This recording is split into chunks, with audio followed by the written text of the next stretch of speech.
think what makes me a good teacher is that I personally understand the transformational power of education. I was born in San Antonio in a place called Beacon Hill and was zoned to Edison High School. Edison High School is ranked 1,195th in Texas, and the school district ranked 875th in Texas. However, instead of attending that school, my mom moved me and my brother to Houston, where I attended Spring Branch ISD and Stratford High School, which are ranked 69th and 46th in Texas, respectively. It's been eye-opening and transformational to see through social media what has happened to the old friends I used to have in San Antonio versus what has happened to me in my life here in Houston. And I couldn't be more aware of just how impactful education, and more importantly, a good education can be.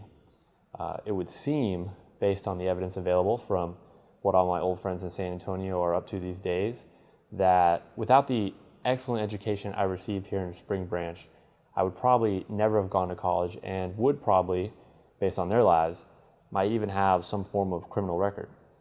So to me, education is more than just books and assignments, but quality of life itself. I see my younger self in many of the students that walk through my door. And when I think about how my own situation played out, I know there's a universe of untapped potential in them that I need to get them to realize and exploit. I think teaching is a gift that's both given and received, and an essential function of existence. A good teacher can open the world up to you in a certain subject, and a bad one can close the door on it just as easily. I think for me, when teaching, there's always an aha moment that the students have when they connect the dots between the technical aspects of filmmaking and the artistic and emotional aspects of filmmaking. It's always amazing and rewarding to see the moments when students realize that when they make a film and utilize a certain camera move or storytelling technique that I may have taught them, that they are in effect in control of you, the audience member, and you have no say in the matter. They realize that if they want you to laugh, you're going to laugh. If they want you to cry, you're going to cry. And there's nothing you can do about it. My personal style of teaching, I think, is both firm and friendly, as well as harsh and yet easygoing.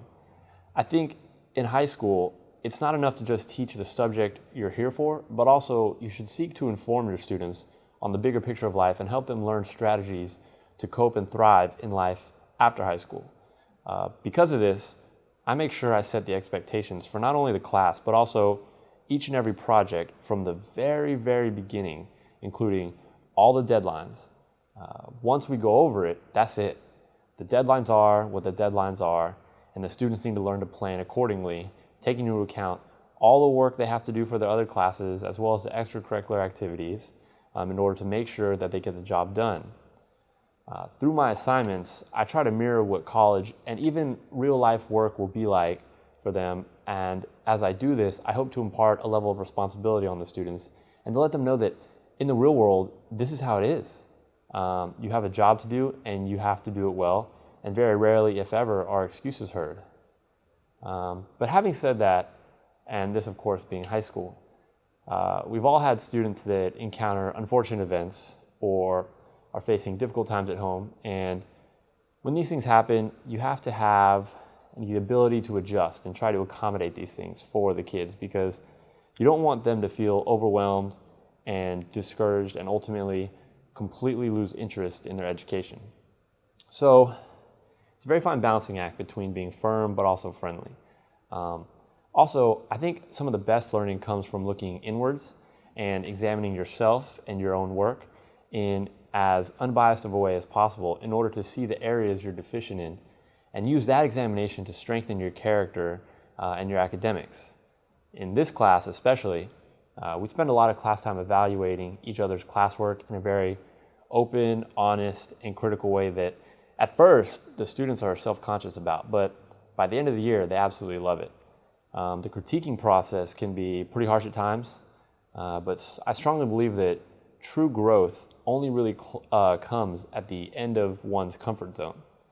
The ability to take criticism and evaluate it in relation to yourself and your work is a great skill to have mastered prior to leaving high school. And I think collectively, we do a good job of that in my classes.